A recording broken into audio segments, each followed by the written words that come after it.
నేను డాక్టర్ సాయి సాబుల్ అండి, treating consultant treating doctor. Madam intensivist doctor Chaitanya, doctor Rajesh Khanna sir మా medical superintendent. Basic గా తను వచ్చిన కండిషన్ యూజువల్లీ నిన్న మాకు నైట్ 5:30కి వచ్చారు, ఈవినింగ్ 5:30కి వచ్చారు. 5:30కి కొంచెం కంప్లీట్ డ్రౌజీ స్టేట్ లో అట్లా తీసుకుని వచ్చారు. అప్పటికి మాకున్న హిస్టరీ ప్రకారం నిద్రమాత్ర టాబ్లెట్లు కొంత ఎక్కువ మోతాదులో తీసుకున్నారని చెప్పి మాకు ఇన్ఫర్మేషన్ ఉండింది. సో దాని ప్రకారంగా మేము ఏం చేసామంటే వెంటనే స్టమక్ వాష్ చేసాం. దో ఆవిడ అప్పటికి తీసుకొని 4 గంటలు అవుతుందని అన్నట్టు అన్నారు. సో బట్ స్టమక్ వాష్ చేసాము. స్టమక్ వాష్ చేసిన తర్వాత కొంచెం బ్రీతింగ్ డిఫికల్టీ వచ్చింది, బ్రీతింగ్ ప్రాబ్లం అట్లా వచ్చింది. సో బ్రీతింగ్ ప్రాబ్లం అట్లా రాగానే వెంటనే సిటీ స్కాన్ అది చేసుకున్నాము, సిటీ చెస్ట్, సిటీ బ్రెయిన్ అవన్నీ చేసుకున్నాము. కొంచెం పొలమారింది అన్నట్టు తెలిసింది.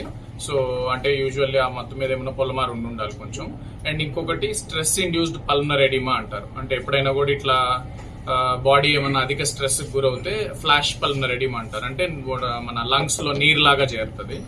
సో దానికి ఇమీడియట్ గా వెంటిలేటర్ పెట్టాల్సి వచ్చింది. తర్వాత మేడం వాళ్ళు మేడం ఇంటెన్సివిస్ట్ మేడం ఇంకా వెంటిలేటర్ తో మేనేజ్ చేయడం జరిగింది. స్పీక్ లో 12 గంటల పైన ఆమెకి వెంటిలేటర్ అవసరం అనేది పడింది. సో ఇవాళ ఉదయం ఇప్పుడే ఆవిడకి కొద్దిగా వెంటిలేటర్ అనేది రిమూవ్ చేయడం జరిగింది. తను పూర్తి స్పృహలోనే ఉంది. ఇప్పుడు ఆక్సిజన్ అవసరం పడుతుంది. వెంటిలేటర్ తీసేసి ఒక 2 hours ఆక్సిజన్ రిక్వైర్మెంట్ మీద ఉన్నారు. ఆక్సిజన్ మీద మాట్లాడడం కూడా జరిగింది, మాతో మాట్లాడారు ఏంటిది అనేది.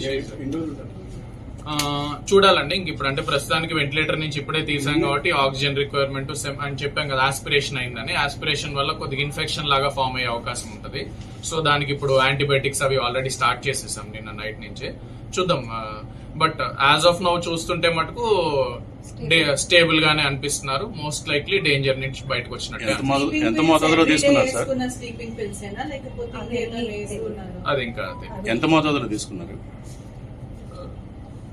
అది కొంచెం ఎక్కువ అవుతుంది అంటే పర్వాలేదు. బట్ గుడ్ థింగ్ ఏంటంటే రైట్ నో షీజ్ దాని ఎఫెక్ట్ ప్రస్తుతానికి ఏమీ కనిపించట్లేదు. మరి ఎక్కువ మోతాదులో తీసుకున్నా కూడా అది ఇబ్బంది ఉండేది. సో బట్ గుడ్ థింగ్ ఏంటంటే స్టేబుల్ గానే ఉంది. చెప్పండి.